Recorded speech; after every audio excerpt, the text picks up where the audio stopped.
ಓದುವುದಕ್ಕೆ ಕುಳಿತರೆ bore ಆಗ್ತಾ ಇದೆಯಾ? ಪುಸ್ತಕ ಕೈಯಲ್ಲಿ ಹಿಡಿದ ತಕ್ಷಣ ನಿದ್ರೆ ಬರಲು ಶುರು ಆಗತ್ತಾ? ಯಾಕೆ ಓದೋದು ಇಷ್ಟವಿಲ್ಲ ಅಂತ ಅನಿಸ್ತಾ ಇದೆಯಾ? ಇದು ನಿನ್ನ ತಪ್ಪು ಅಲ್ಲ, ನಿನ್ನೊಳಗಿನ ಏಕಾಗ್ರತೆ ಅಜ್ಞಾತ ಸ್ಥಿತಿಯಾಗಿ ಬಿಟ್ಟಿದೆ.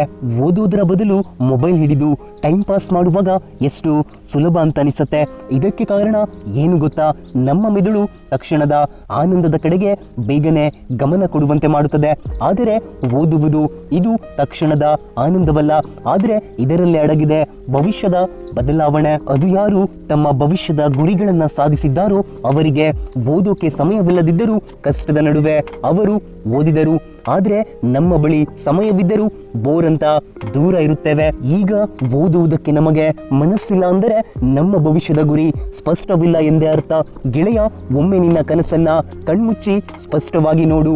ಅದು ಮುಂದೆ ನೀನು ಬರೆಯಬೇಕಾದ ಎಕ್ಸಾಮ್ ಬಗ್ಗೆ, ನೀನು ಸಾಧಿಸಬೇಕಾದ ಹುದ್ದೆಯ ಬಗ್ಗೆ, ನೀನು ಮುಂದೆ ತಲುಪಬೇಕಾದ ಸ್ಥಳದ ಬಗ್ಗೆ ಒಮ್ಮೆ ಸ್ಪಷ್ಟವಾಗಿ ಆಲೋಚಿಸು. ಯಾವ ಆಯುಧದಿಂದ ಇದನ್ನ ಪಡೆಯಬಹುದು ಅಂದ್ರೆ ಅದು ಓದಿನಿಂದ ಮಾತ್ರ. ನಿನ್ನ ಓದು ನಿನ್ನ ಪರಿಚಯವನ್ನ ಈ ಜಗತ್ತಿಗೆ ಮೂಡಿಸಬಲ್ಲದು.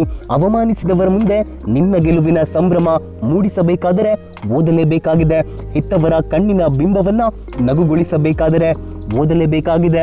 ಗೆಳೆಯ, ಓದು ನಿನ್ನ ಶತ್ರುವಲ್ಲ, ಓದು ಇದು ನಿನ್ನ ಯುದ್ಧದ ಶಸ್ತ್ರಾಸ್ತ್ರವಾಗಿದೆ. ಓದು ನಿನ್ನ ಗುರಿಯತ್ತ ಸಾಗುತ್ತಿರುವ ಬಾಣವಾಗಿದೆ.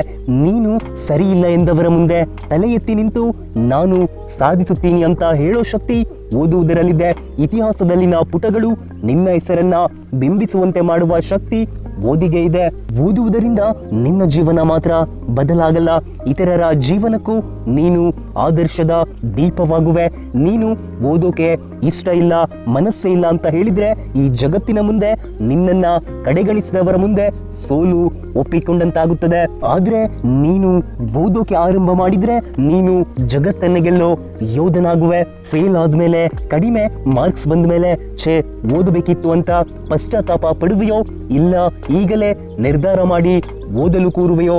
ನೆನಪಿಡು, ಓದುವುದು ಕಷ್ಟವಲ್ಲ, ಇದುವೇ ವಿಜಯದ ಮಾರ್ಗವಾಗಿದೆ.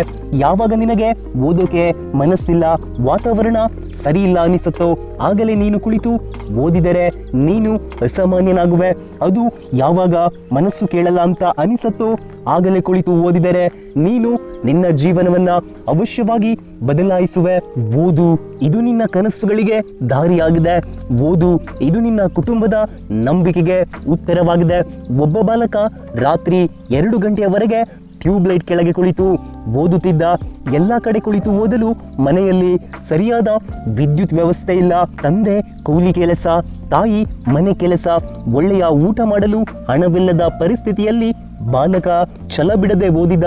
ಏಕೆಂದರೆ ಅವನ ಕನಸು ದೊಡ್ಡದಾಗಿತ್ತು, ಸಾಧಿಸುವ ಛಲ ಅವನಲ್ಲಿ ಇತ್ತು.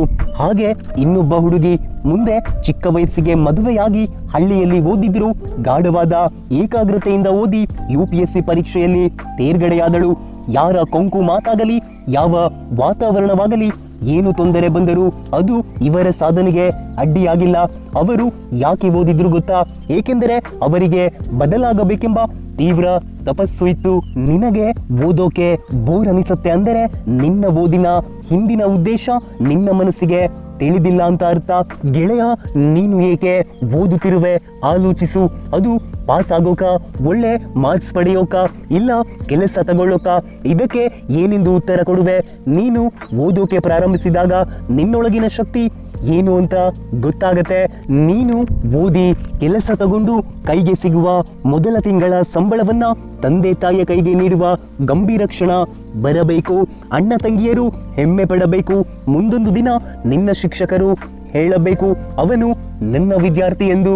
ಓದುವುದು ನಿನ್ನ ಸಮಸ್ಯೆಗಳಿಗೆ ಉತ್ತರವಾಗಿದೆ. ತಿಳಿದು ಬಿಡು, ಇಂದಿನಿಂದ ಓದುವುದು ಬೋರಲ್ಲ, ಒತ್ತಡ ಅಲ್ಲ, ಅದು ಶ್ರದ್ಧೆ ಎಂದು ಭಾವಿಸು. ಇಂದಿನಿಂದ ಓದುವುದು ಕಠಿಣ ಕೆಲಸವಲ್ಲ, ಅದು ನಿನ್ನ ಗುರಿಯ ದೀಪವಾಗಿದೆ.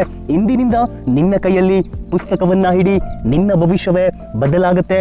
ಓದುವುದು ಬೋರಲ್ಲ, ಅದು ನಿನ್ನ ಬದುಕನ್ನ ಹೊಸದಾಗಿ ರೂಪಿಸುವ ವೇದಿಕೆ.